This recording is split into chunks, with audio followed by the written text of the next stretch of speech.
Olá, bom dia. Eu me chamo Caroline e vou apresentar o trabalho que realizei da caracterização dos processos perigosos recentes associados ao karst na região de Tranqueira, em Almirante Tamandaré.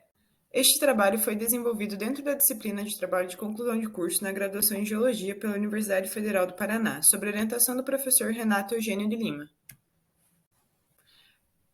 Essa apresentação está estruturada seguindo a ordem desses 4 tópicos, começando pela introdução, seguido de uma breve contextualização sobre alguns assuntos importantes para o desenvolvimento do trabalho, e então serão apresentados os principais resultados obtidos e, por fim, as principais conclusões desse estudo. O tópico de introdução apresenta a temática justificativa e os principais objetivos dessa pesquisa. Podemos afirmar que os processos de subsidências e colapsos associados ao karst ocorrem naturalmente no sistema geológico. Aqui vemos figuras esquemáticas representando sistemas kársticos e algumas estruturas presentes nesse tipo de ambiente. A formação dos sistemas kársticos é controlada por fatores naturais como geologia, clima ou vegetação.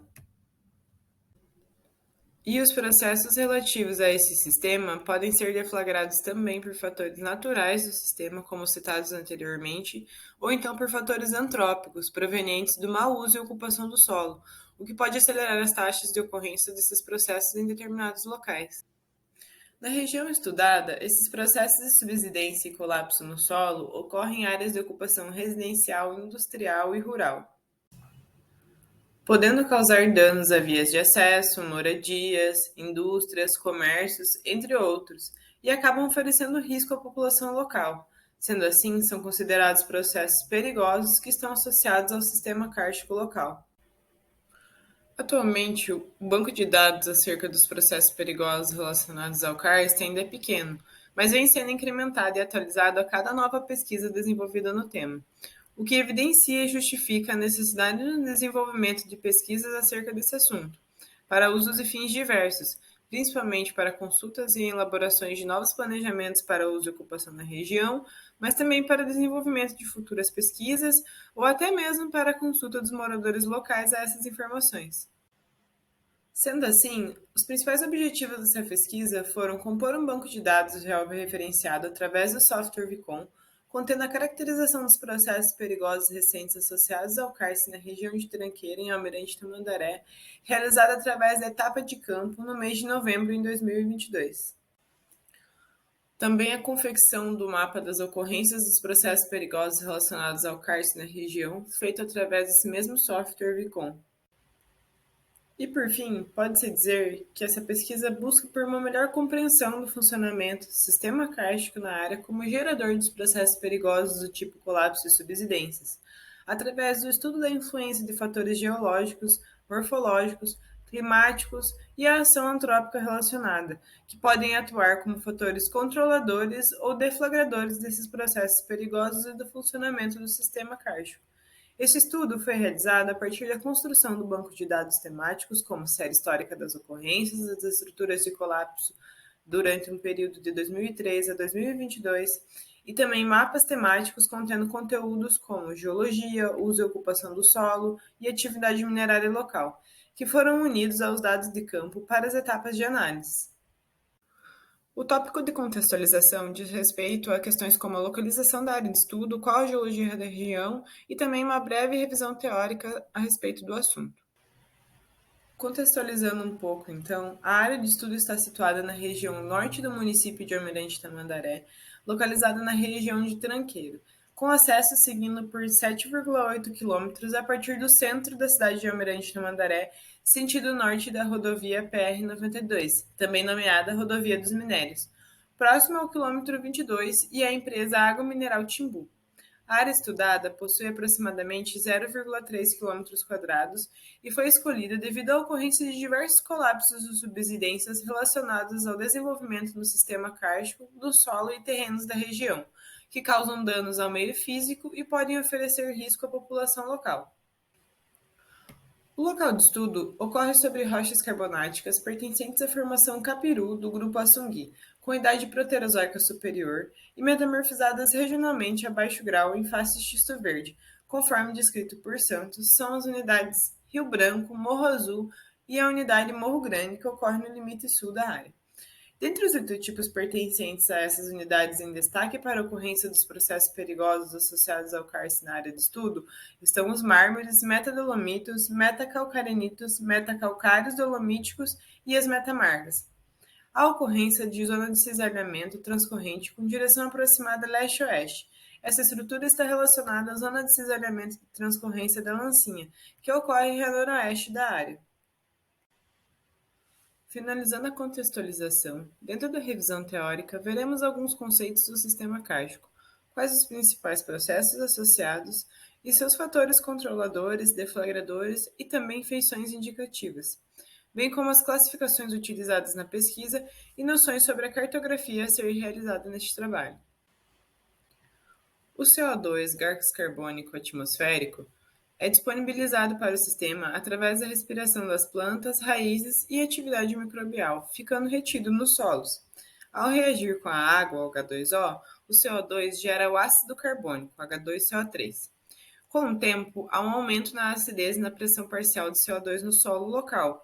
Isto vai acabar favorecendo ainda mais os processos de dissolução de alguns minerais. O ácido carbônico, ao reagir com os minerais de carbonato de cálcio, como por exemplo a calcita ou a dolomita, irá dissociá-los em H+, íons bicarbonato, HCO3, e moléculas de cálcio, Ca2+. Os íons bicarbonato também se dissociam em H+, e íons carbonato, CO3-. Quando a solução atinge o ponto de saturação em cálcio e carbonato, ocorre o processo inverso de precipitação mineral.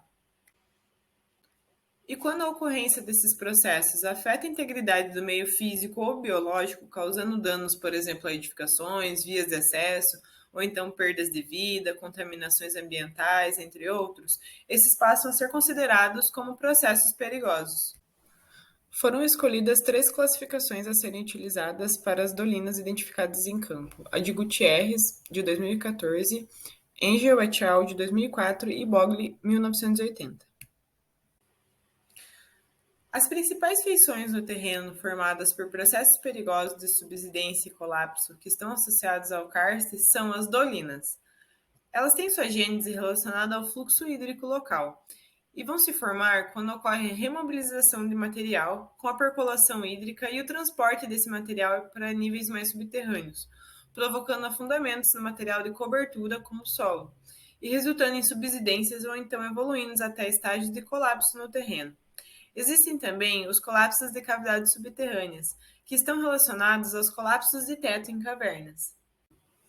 A sufusão é um processo ligado ao transporte do material de cobertura, solo, através de canais de porosidade secundária que conferem uma permeabilidade à rocha, até níveis subterrâneos, causando a sedimentação progressiva desses canais.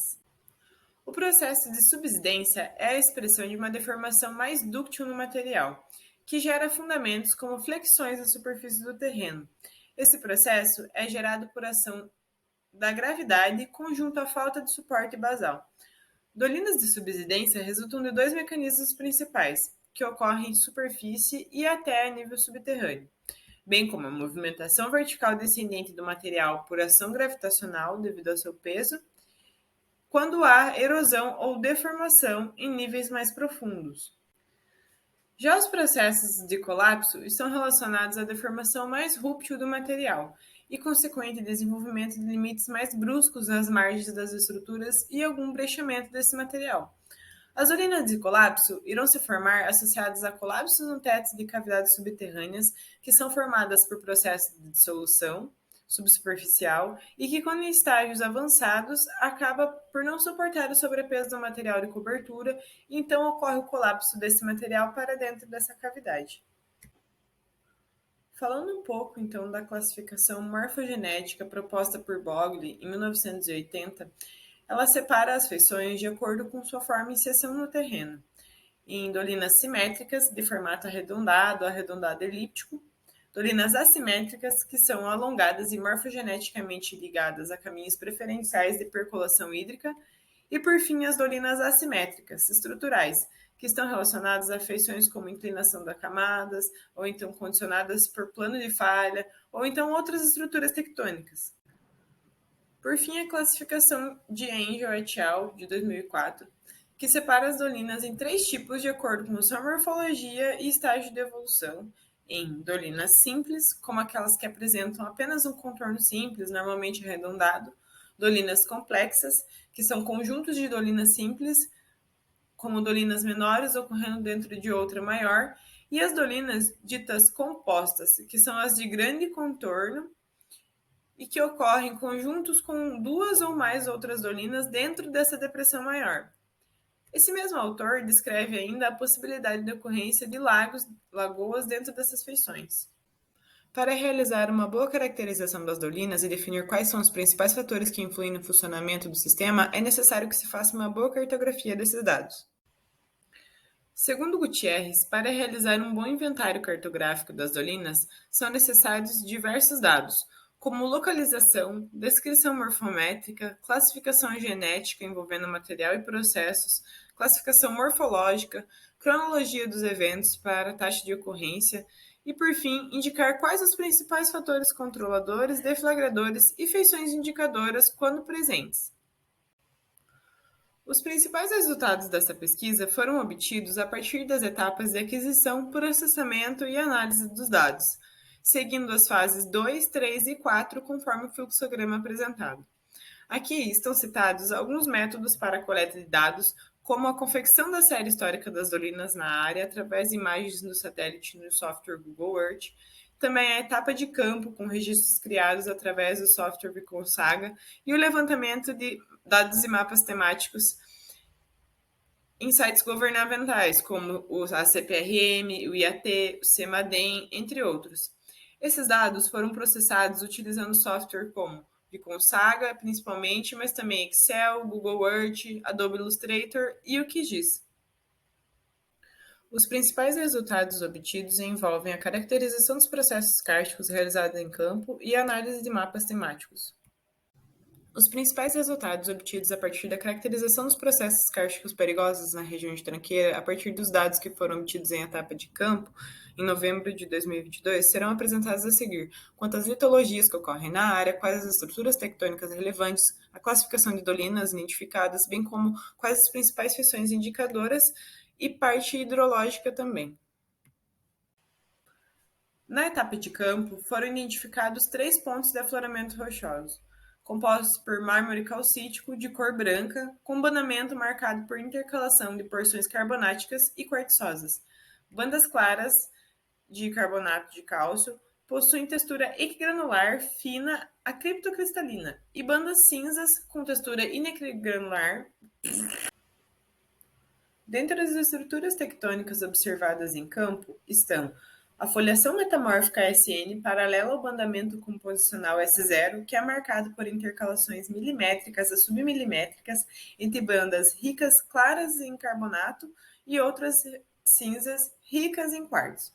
A área de estudo é seccionada na porção meridional por uma zona de cisalhamento de direção aproximada a EW, leste-oeste, e que está relacionada à zona de cisalhamento da Lancinha, que ocorre mais a norte da região, conforme dados geológicos e estruturais da CPRM, de 2021, o que condiz com a direção da foliação metamórfica SN identificada em campo, que varia em direção leste-oeste a noroeste, com mergulhos para sul.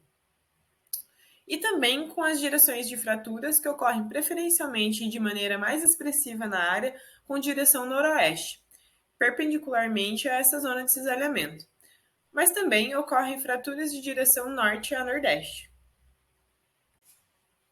Essas estruturas tectônicas, como planos de foliação, falhas e fraturas, agem como planos ou canais preferenciais de percolação dos fluidos, controlando a morfologia das estruturas e gerando um aspecto alongado nas dolinas, às vezes orientadas no mesmo sentido dessas estruturas tectônicas. Conforme demonstra este gráfico, as ocorrências de campo, segundo a classificação morfogenética, escolhida proposta por Bogli, foram identificadas em campo, em sua maioria, dolinas assimétricas de forma alongada, mas também dolinas simétricas circulares e ainda dolinas assimétricas estruturais. Assim, essa assimetria é indicativa de controle estrutural na morfologia dessas feições. As dolinas identificadas em campo foram classificadas morfogeneticamente, segundo Engel, como dolinas simples, complexas principalmente, mas ocorre ainda dois campos de dolinas que podem ser classificados como dolinas compostas. Dentre os processos atuantes, pode-se dizer que majoritariamente ocorrem os processos de colapso de solo com desenvolvimento rápido, que há sufusão e subsidências em menor quantidade, por vezes envolvendo algum material rochoso. As dolinas foram classificadas, segundo Gutierrez et al. Em 2014, majoritariamente como dolinas de colapso, sufusão e subsidência em solo, e em menor quantidade como dolinas de colapso e subsidência em rocha. Os tamanhos encontrados são diversificados. As dolinas têm em média de 5 a 2 metros de profundidade e diâmetros variando de 1 a 7 metros, mas a sua maioria com 3 a 4 metros de diâmetro, ou seja, colapsos desde pequeno. Na área estudada, ocorre a presença de feições indicativas de movimentação do solo, como rachaduras nas paredes e pisos de moradias, indicando uma movimentação ativa, porém de ocorrência mais lenta, podendo estar relacionados a processos no subsolo de sufusão. O gráfico produzido no software Vicon apresenta a distribuição da frequência das estruturas e outros indicadores de processos de movimentação do solo na área estudada, onde se observa que 59% dos registros são do tipo colapso, danos em estruturas e subsidências. Os dados obtidos através de mapas temáticos como uso e ocupação e atividade minerária resultaram nos dados apresentados a seguir. Através dos dados de uso e ocupação do solo, pode-se observar que a área de estudo é composta majoritariamente por atividade agrícola, em sua parte sul. E nessa parte sudoeste contém uma porção que deveria ser de cobertura florestal, porém o avanço da expansão na ocupação urbana local demonstra que essa não é a realidade, ocorrendo nessa porção que deveria ser de cobertura florestal, atividade minerária, ocupação residencial, pequenos comércios, entre outros. Essas ocupações em áreas indevidas, que deveriam ser de cobertura florestal, mudam a dinâmica do funcionamento do sistema. Sendo assim, podem ser considerados fatores deflagradores. Por fim, segundo os dados da ANM, vemos que há ao menos 5 processos minerários na área de estudo, envolvendo substâncias como calcário calcítico, mármore e dolomito, com usos para fabricação de cimento, revestimento e corretivo de solo, respectivamente. Atualmente, essas áreas encontram-se em direito de requerer lavra apta para a disponibilidade nos locais de calcário calcítico, autorização de pesquisa para áreas de mármore e concessão de lavra para o dolomito. A mineração local pode influenciar de diversas maneiras no desenvolvimento dos processos cársticos locais, através do uso de explosivos para a extração do material rochoso, bombeamento hídrico excessivo, tráfego de veículos pesados, entre outros. A seguir serão apresentadas algumas conclusões obtidas através do desenvolvimento dessa pesquisa. A litologia local é composta por mármore calcítico identificado em campo e pode ser considerado como um fator controlador natural. Ambas unidades presentes na área de estudo estão propensas ao desenvolvimento do sistema kárstico, porém, em sua maioria, as dolinas ocorrem na unidade Rio Branco. Sendo assim, pode-se dizer que ambas as litologias são consideradas como fator controlador natural para o desenvolvimento do sistema kárstico no local.